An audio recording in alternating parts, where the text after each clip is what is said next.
Hello, timeline fans. Today we're going to take a look at 20 keys to being an effective timeline detective. Now, I'm going to pull my examples mostly from the MCU, but these tips and tricks can be used across any medium. So, Star Wars, DC, House of Dragon, The Boys, you name it. These are just things to look for when you're trying to figure out where a movie or show fits in an overall timeline. Lots to discuss, so let's dive right in and see what we can find out. Don't forget, we have an August contest running all month long. Be a subscriber, leave a comment. You could win a book or a steelbook. Best of luck. And we have a membership option with lots of cool perks, so you might check it out in case you're interested. All right, so this video is going to lean heavily on an article from the Marvel Cinematic Universe Wiki written by BEJT way back in 2017.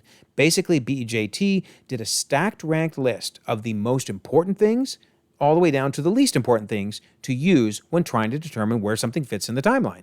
And huge thank you to Drew. Drew, I couldn't have done this video without you. You helped add a few more things to the list as well as give lots of great examples. So we're going to start with the most important things to look for, all the way down to when you're scraping basically the bottom of the barrel just trying to find something. Okay, so the number one most important thing probably shouldn't surprise you. That is the timeline books.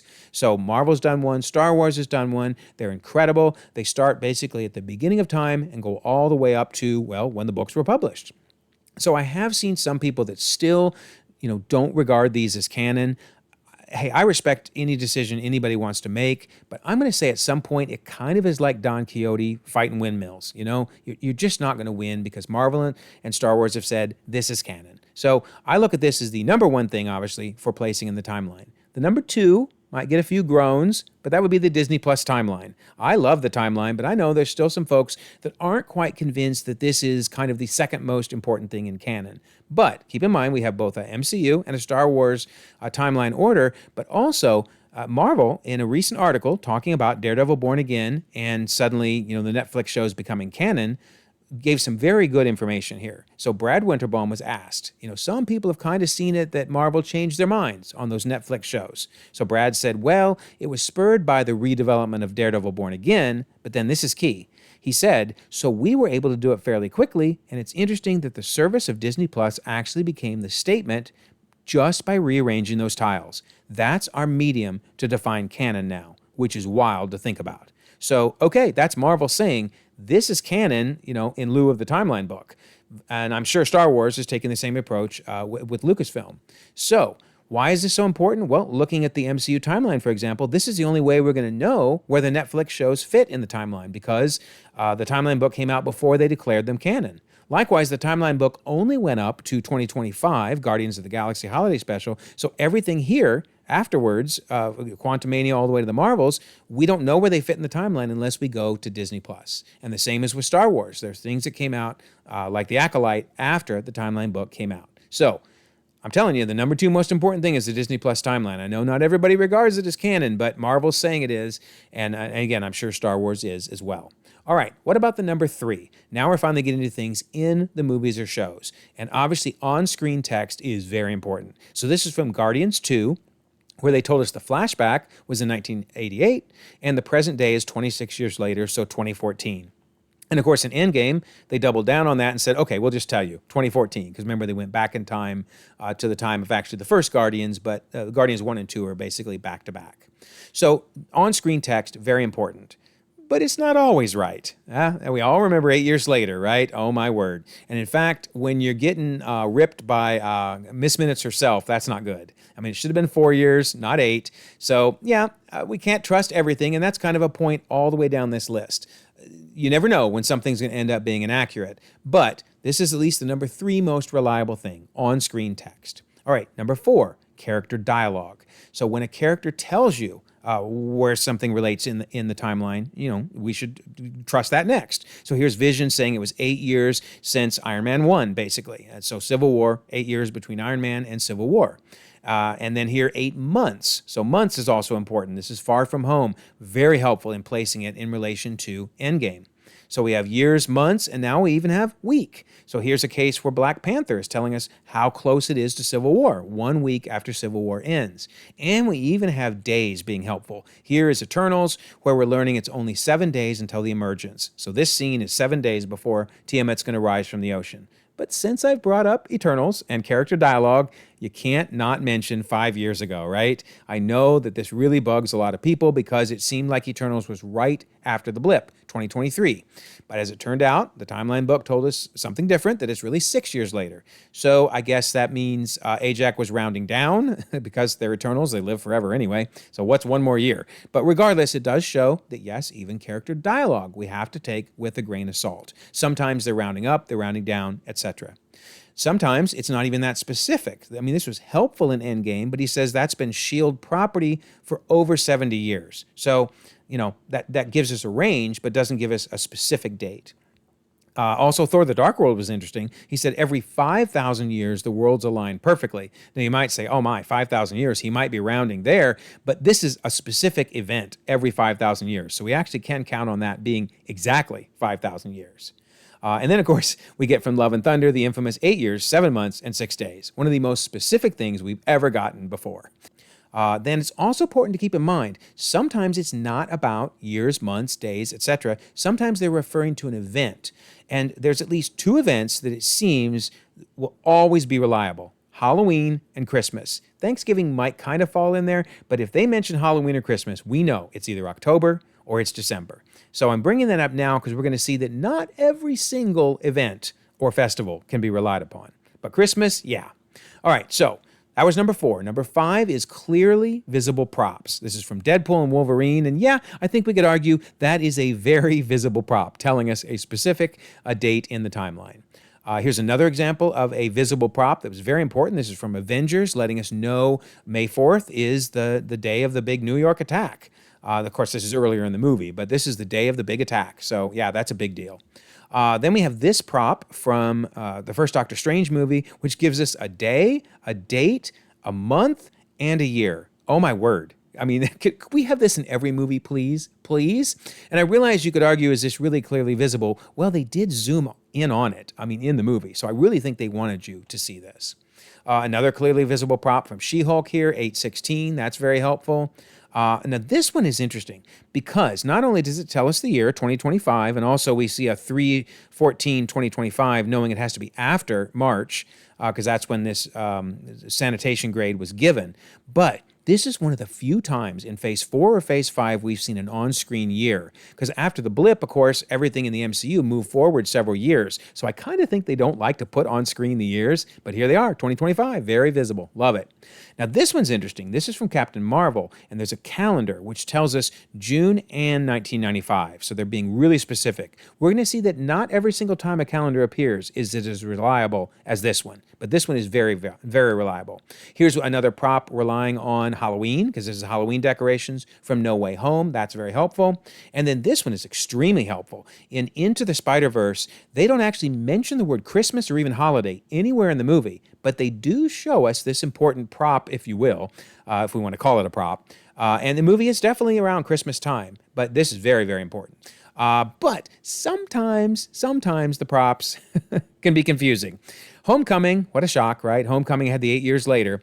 Notice on the left, the decathlon is September 14th, and on the right, the decathlon is October 13th through the 15th. Both of them can't be right, and oh yeah, Miss Minutes ripped on this one too in the timeline book. So yeah, we'll talk more about this one, in fact, on how it got, how we know the real date from something else coming up. Okay, so that is props. All right, now we move to canon books, comics, or novels. So far, everything has been inside the movies or shows, the last 3 at least. Now we're looking at something outside. So let's look at Scott Lang's book, which is a canon book according to Marvel. And in it, he tells us that Ant-Man and the Wasp is happening when Cassie is under 10. Notice he says in there, ideally, the under 10 variety, referring to young Cassie. Well, that was interesting because in the actual movie, when we talk about dialogue, which dialogue, member, was more important than canon books, but in this case, the book superseded because he said entertaining a 10-year-old. So that would make you think, well, she's 10. But the book made it more clear that she's under 10. Maybe just under 10. Her birthday's coming right up. So yeah, a canon book actually superseded a line in the movie. All right, so also we have comics. Comics are really important. So the X-Men 97 has several canon comics, and I'm going to do a video on these as soon as the 4th one is digital and I can get screen captures. But one of the really important things in the first comic is we learn when, I'm just going to say Jean Grey, to avoid any spoilers, is pregnant, and it's right after the animated series, the original, 5 season animated series. And that helps place the actual X-Men 97 9 months later, because she just got pregnant right after the series ended, basically. So, yeah, that's very cool. The comic actually helped us with placing the animated series on Disney+. Also, go back to the comics that came out when, like, Avengers was coming out and Fury's Big Week. Really, really important fact they give us here, that 1 year later, after Fury's Big Week, that's when Steve Rogers comes out of the ice. I don't know about you, but I had assumed that that was part of Fury's Big Week. It was the last thing that happened, therefore placing it in 2010. Nope, we learn it's 1 year later. Wild. So that was first revealed in the comics. Here's an example of a book that's canon. So the Wakanda Files is basically Shuri writing out all this scientific information. And in this case, this gives us the date, 2010, of when Tony Stark was brought before the Senate Armed Services Committee. So that's very cool. Now we move from the books to number 7, official marketing campaigns. So what do I mean by official? Well, in this case, it was WHIH. So this was Marvel tweeting, basically, but under the WHIH name. And they give us the specific date, July 10th of 2015. That is when Scott Lang pulled off his heist. And then also, they help us with when he gets out of jail, because WHIH did some videos, and one of those videos tells us he's going to be released from federal prison on July 17th. And that's really important, because we're going to see a prop that contradicts this. But in this case, the marketing campaign actually gave us the right answer. Also, the marketing campaign told us that Darren Cross was going to release his new venture this summer, and that's key, summer. So keep all those things in mind, but we learn a lot from WHIH. Man, I wish that was still happening. That was so helpful, all the information that they gave us. But that's not just WHIH. Daily Bugle gives us a lot of good stuff. This is actually from TikTok. And notice that the date of the Daily Bugle, if you zoom in on it, then you can see when the volume is, the issue number, and of course the year that it first came out, 1932. And you can use all of those to determine the exact date of the Morbius movie. I love it. Now, I will point out that their Roman numerals are wrong. They have 4 X's instead of 3, because obviously you would never have 4 X's. But if we let that go, I'm going to give them a ton of credit for giving us basically the exact time when Morbius happened, and it was in the marketing campaign. So cool. Also, this one. This is for the Daredevil Season 1. Notice spring of 2015, this marketing campaign gave us. So, yeah, I mean, you never know whether this stuff ends up becoming canon or not, but unless it's been contradicted somewhere else, this is a great way to get some timeline hints. All right, now we move on to number 8. Crew statements. So you can tell, right, we're getting less and less reliable, because now we're talking about, what the directors or the writers go out and say in the public. But in this case, this was really helpful. So Christopher Miller gave us the exact placement for Across the Spider-Verse, saying it's 1 year and 4 months after Into the Spider-Verse. He even, corrected Discussing Film, which had said it was only 1 year. And he says, it's really 1 year and 4 months. And of course, he's correct. That's exactly when it is. Here's another interesting one. This is from Peyton Reed. He was on a podcast, and he told us that 21 or 22 years into Janet's time in the quantum realm, that's when he met Kang, or she met Kang, which is interesting because in the movie, they just said, but after so many years alone, it was nice to have a friend. And it's like, okay, you got to tell me how many years, Janet. Tell me how many years. But now we learned from the podcast that it was 21 to 22. She went in 1987. So this is happening probably in 2008 or 2009 time frame. Very cool. This crew statement shows how you can't always rely on them. So Nate Moore was trying to tell us when the Eternals takes place. And he said it could be concurrent to Spider-Man Far From Home. Well, first of all, he said could. So you got to already go, I wonder if this is something we can rely on. And it turns out it's not, because it actually was after Far From Home, which in an October timeframe, and Far From Home is in July. He was in the ballpark, though. He said it could be concurrent. But anyway, it kind of shows you cannot always trust this. You have to take everything with a grain of salt. Speaking of, here we have both Kevin Feige and James Gunn answering in multiple interviews when Guardians 2 happens in relation to Guardians 1. So one time, it's 2 months. Another time, it's 2 months. Another time, it's a few months. And then another time, it's a few months, which translates to 3 months. Now, it's not a big deal. I mean, 2 months versus 3 months. But I guess my point is, in different interviews, they gave different answers. In fact, it was Gunn that actually gave the different answers because he said 2 months in one and 3 in another. So again, you just got to take all of this with a grain of salt. And the perfect example of, oh my word, get people on the same page, please, is Love and Thunder. The question came up in interviews, hey, how long was Thor with the Guardians? Well, James Gunn, who was kind of annoyed at the Guardians even being with Thor, to be honest, but says, well, they weren't with Thor for more than a few weeks. Well, that's impossible. If you've seen the movie, you know that more time has transpired since Endgame to when Love and Thunder happens. So, no, Gunn is definitely wrong. But so is Taika Waititi, who says, I think it's probably the number of years since we've seen Endgame, so 4 years. Is that right? The fact he asked, is that right, tells you he's got to be wrong. It ain't 4 years. But it also isn't a few weeks. But that's a big difference, right? A few weeks and 4 years between two different folks, yeah, not good. So, again, crew statements are helpful, but we just have to take them with a grain of salt. All right, number 9. This is important. Specific weather that is integrated into the story. So we're not just talking like a random tree in the background that may have leaves or not. We're saying these are things that a factor into the story. So this is the Miss Marvel show, and notice she's falling out of a window and falls off this tree branch, and if those leaves had not been down there, she probably would have broke her back. So yeah, those leaves are critical to the story. Thus, we are in a September-October timeframe. Likewise, Spider-Man 2. This is after Gwen had died. Such a sad movie. Anyway, but a great movie too. But anyway, watch as Peter is standing looking at her grave. The passage of time goes by. We're into fall, and now we're into winter. So this was actually showing how many times he'd gone back to her grave and how much it was eating at him. And thus, it's weather that is specific to the story. It's relevant to the story. We can definitely count on this as being important. All right, number 10. I alluded to this earlier when I talked about Christmas and Halloween. Now we're going to talk about cultural events.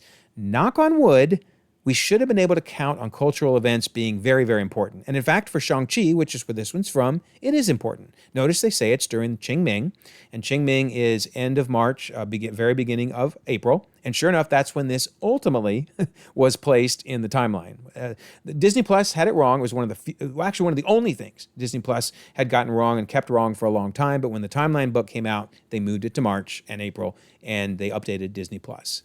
However, we can't always count on these cultural events because Far From Home included the Festival of Lights, which happens in Prague every year. However, they made it in July, which is when Far From Home happens, even though the Festival of Lights is in late fall or early winter timeframe. So yeah, wrong.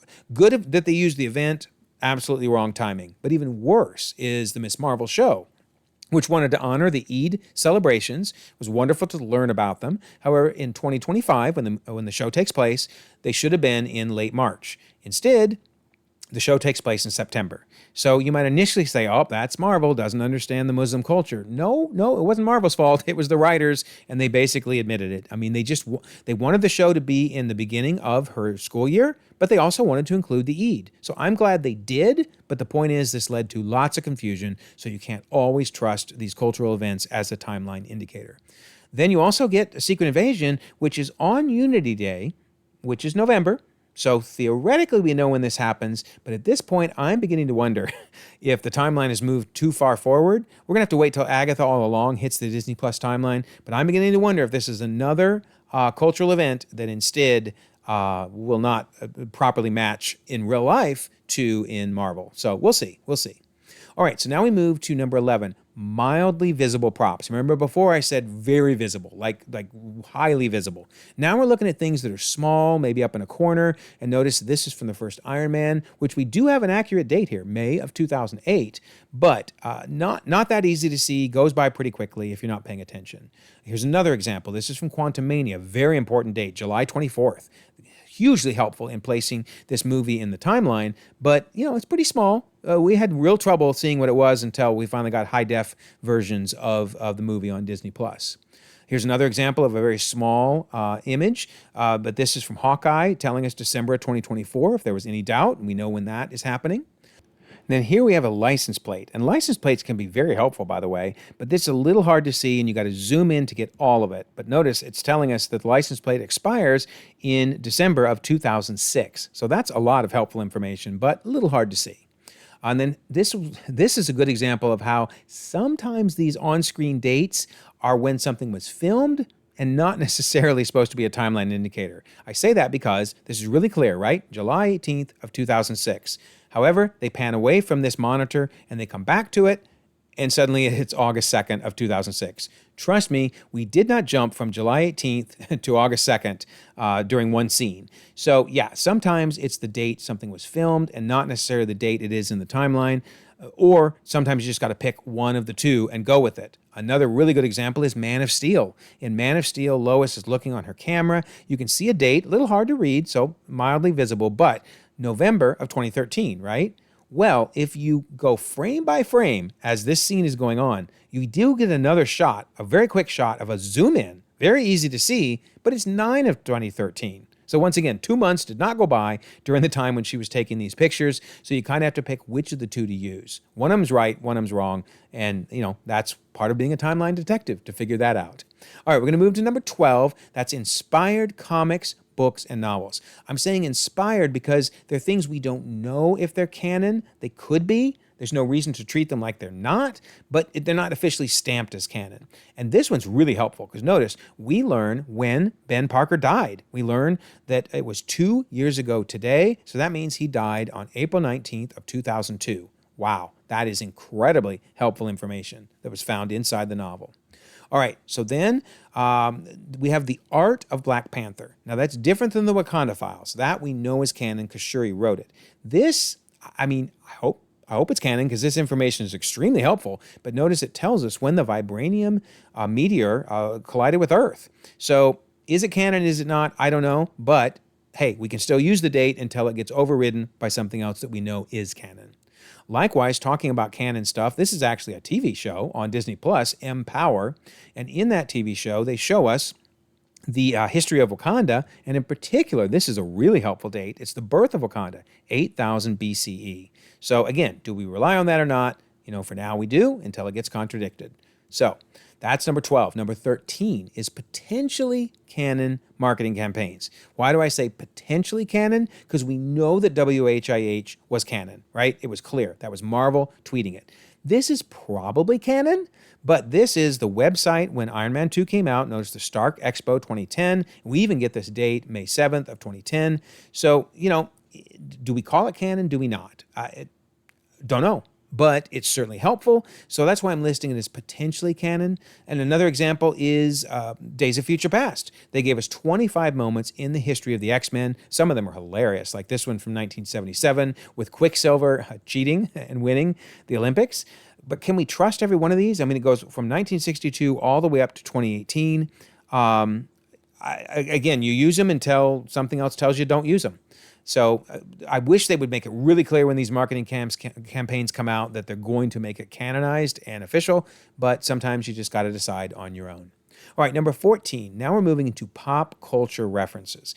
These get tricky. I mean, theoretically, they help you figure out when something is happening because they're mentioning something IRL. Like in this case, they're talking about the New York Knicks record, and this is from Luke Cage, and sure enough, they had a record of 17 and 65 one year, so you know the exact year they're referencing.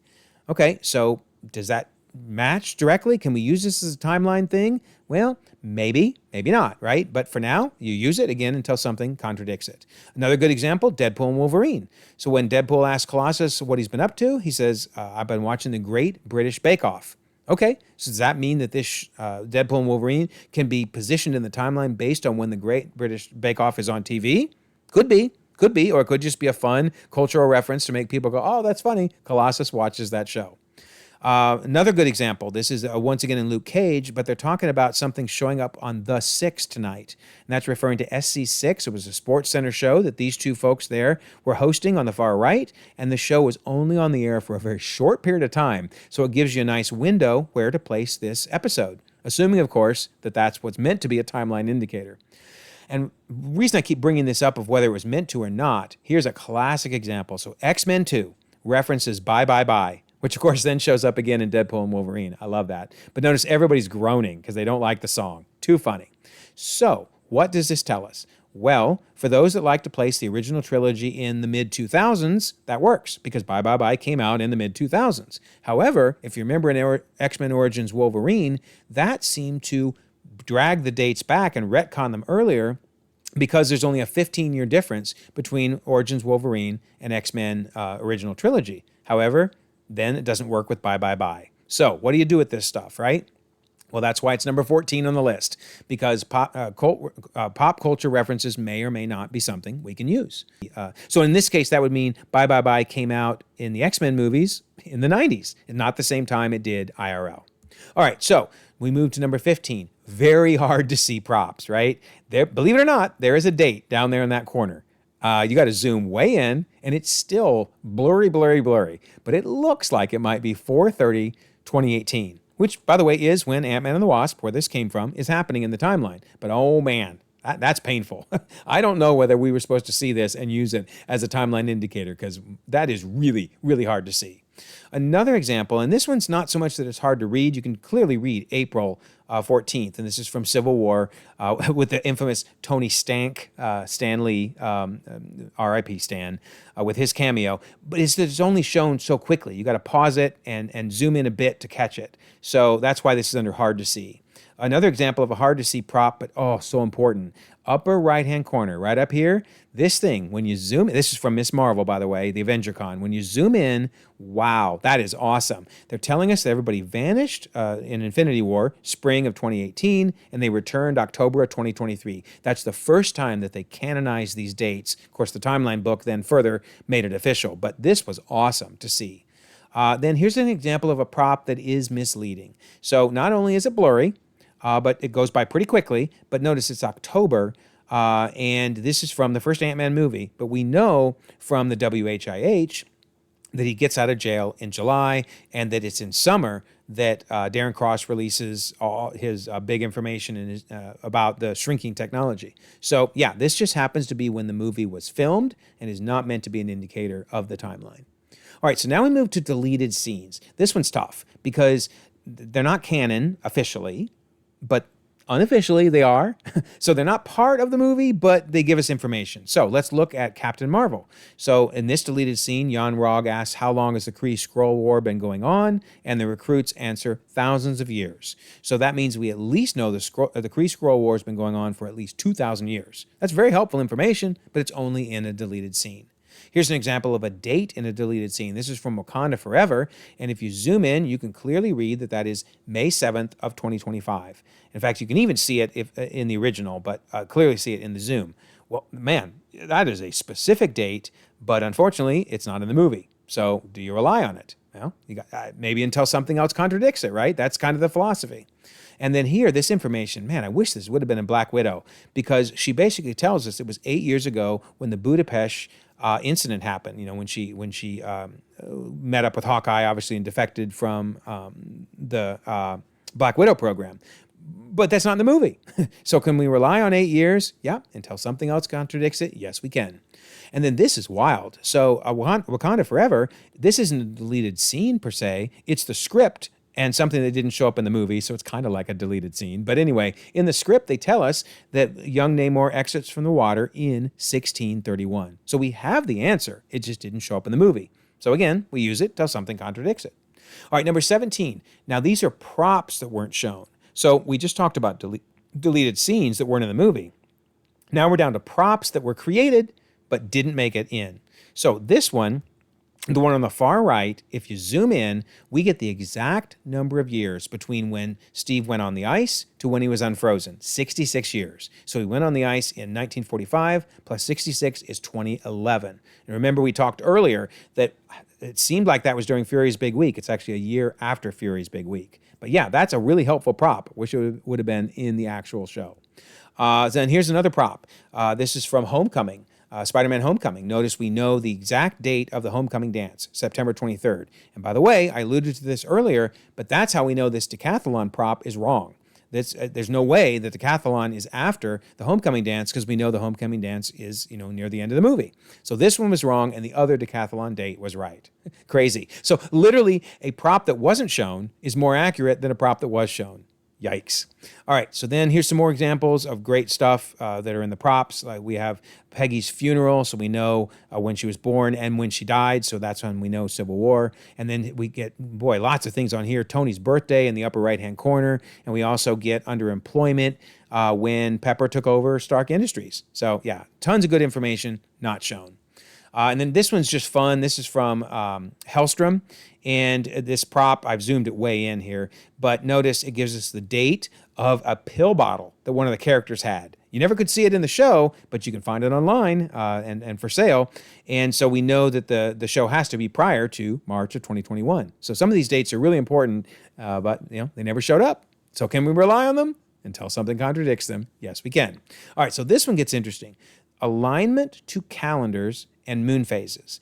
What do I mean by that? Well, let's start with the calendars. Notice this calendar does not tell us the year or even the month. However, we do know it's a month that has 31 days and where Tuesday is the first.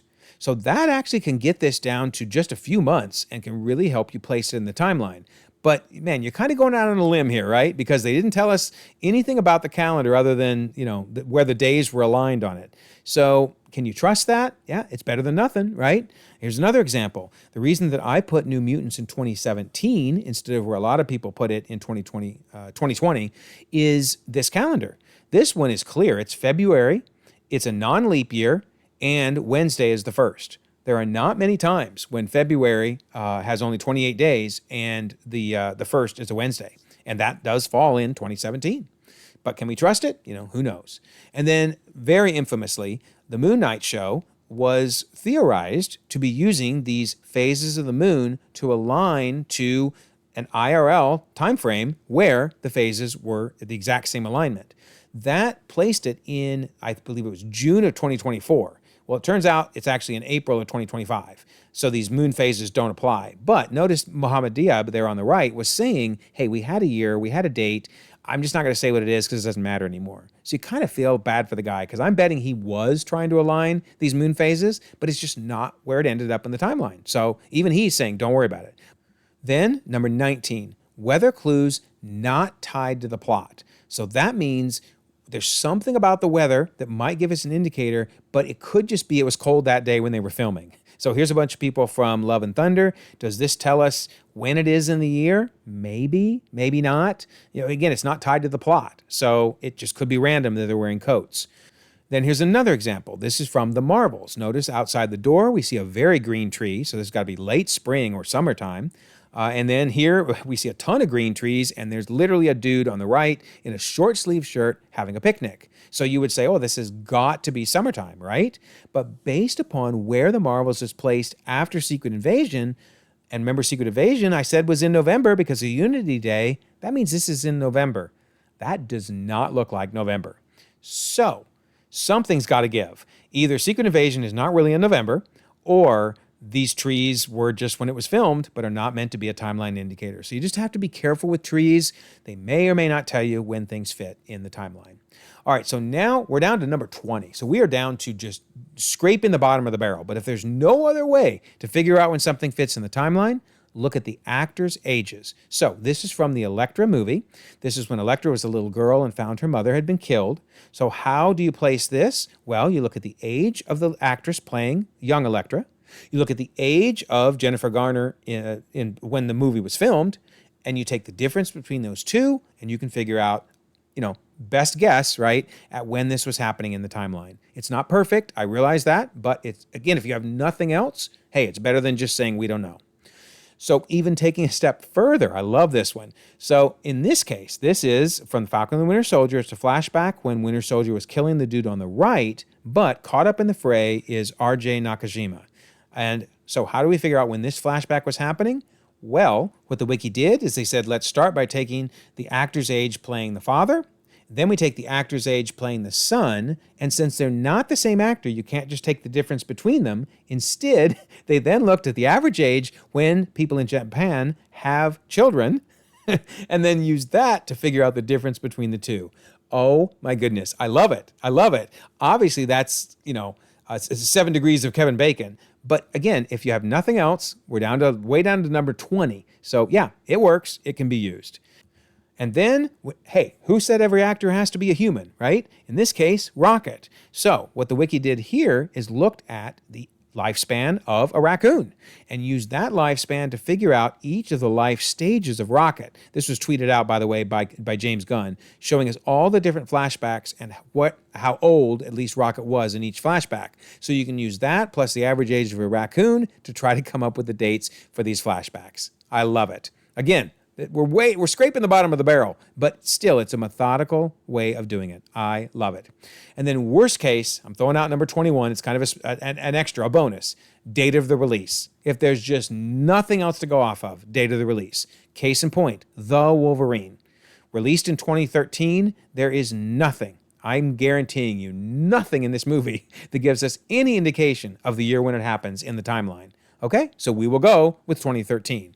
The only good news is we do see some winter scenes. Okay, so we can probably go with the December of 2013, but the year is my point. There's just nothing that tells us the year, so worst case, you go with date of release.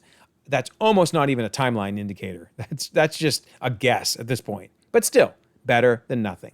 So, as a summary, I'm not going to read them all, but you can pause it and check them out if you want. These are the 21 things that we talked about. Remember, they're stack ranked. We would consider things higher on the list as being more relevant and superseding other things, but all of them are helpful in trying to figure out when something fits in the timeline. So let me know your thoughts. Did this help you? Are you now going to start looking for all these things whenever you're watching a movie or a show? I sure do. It's so much fun. But yeah, love to have your feedback. Tell me what you think about all of this. Also, don't forget, August contest, be a subscriber, leave a comment, win a book or a steelbook. And of course, there's that membership option in case you're interested. And lastly, I always love to discuss the Discord. In fact, we have a Marvel Timelines chat. And of course, here we are talking about the timeline. So I'd love to have you join this. There's over 1,700 people across the globe, conversations happening 24/7, and we would love for you to be part of them. I will leave a pinned comment so you can join the Discord. Also, if you don't mind, like this video, subscribe if you haven't already. You can check out more content. And now, hopefully, you can become a timeline detective.